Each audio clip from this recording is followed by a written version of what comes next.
അപ്പോ ചടങ്ങ് തുടങ്ങല്ലേ അച്ഛാ? വീടില്ലാത്തവർക്ക് വേണ്ടിയാണെന്ന് പറഞ്ഞു. അതിനു വേണ്ടി വന്ന 20 കോടി രൂപ അടിച്ചോണ്ട് പോയിട്ട് അതിനെക്കുറിച്ച് ഇന്നു വരെ ഈ സർക്കാരിന് എന്ത് ചെയ്യാൻ സാധിച്ചു? ഇത് കൊള്ളയാണ്, തട്ടിപ്പാണ്, പകൽ കൊള്ളയാണ്. ഈ കേസിൽ ഇന്നു വരെ ഒരു തുമ്പ് കണ്ടെത്താൻ കഴിഞ്ഞിട്ടുണ്ടോ? അല്ല, അത് പിന്നെ ആർക്കെങ്കിലും എതിരെ നടപടി എടുക്കാൻ കഴിഞ്ഞിട്ടുണ്ടോ? അത് തെമ്മാടിത്തരമല്ലേ? അതങ്ങനെ വിടാൻ പറ്റുമോ ബ്രദർ? അതെങ്ങനെ വിടാൻ പറ്റും? അത് കാണിക്കുന്നത് നിങ്ങൾ ആസൂത്രിതമായി ഡിസൈൻ ചെയ്ത ഈ അഴിമതി നടപ്പിലാക്കാൻ വേണ്ടി അങ്ങയുടെ അധികാര ദുർവിനിയോഗം നടത്തി അധികാരം പ്രയോഗിച്ചു. ലൈഫ് മിഷന്റെ ചെയർമാൻ ഇരുന്നുകൊണ്ടാണ് ആ ലൈഫ് മിഷന് വേണ്ടി വന്ന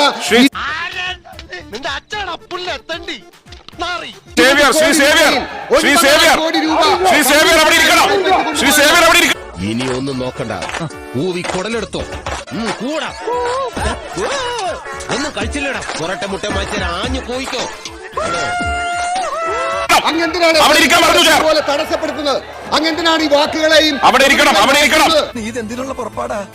അങ്ങെന്തുകൊണ്ടാണ് മറുപടി പറയാത്തത്? മിണ്ടാതിരുന്നാലും എന്തിനാ ശ്യാമള വെറുതെ മെക്കിട്ട് കയറുന്നു? അങ്ങെന്തുകൊണ്ടാണ് മറുപടി പറയാത്തത്? എന്താണ് പുളുന്താനാശാന ഒരു മൗനവ്രതം? പ്രമേയത്തിൽ വാദങ്ങളോ അഭ്യൂഹങ്ങളോ വ്യാജോക്തികളോ ആരോപണങ്ങളോ അപകീർത്തികരമായ പ്രസ്താവനകളോ ഉണ്ടായിരിക്കാൻ പാടില്ല. അതിനൊന്നും ഇല്ലേ സർ? ഇപ്പൊ അദ്ദേഹം പറഞ്ഞ ഈ വ്യാജോക്തികള്, ആരോപണങ്ങള്, അപകീർത്തികരമായ പ്രസ്താവനകള്, അത് അങ്ങും കേൾക്കുന്നുണ്ടാവുമല്ലോ.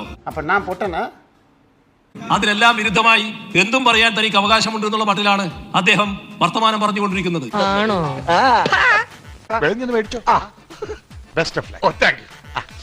എന്നെ ജനം തെരഞ്ഞെടുത്ത് വിട്ടത് ഇവരാഗ്രഹിക്കുന്ന പറയാൻ വേണ്ടിയിട്ടല്ല,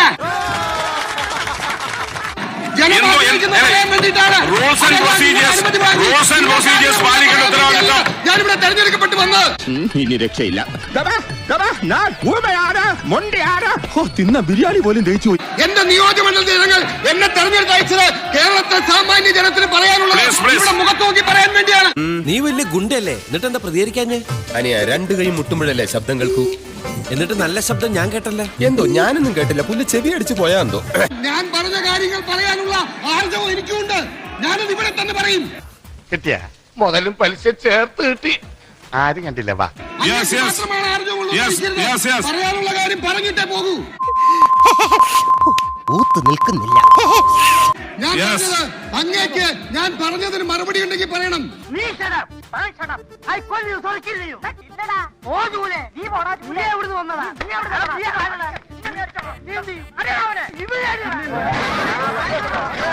അങ്ങനെ ഒന്നും ഞാനും ആലോചിക്കാതിരുന്നില്ല. അപ്പൊ എല്ലാം പറഞ്ഞ പോലെ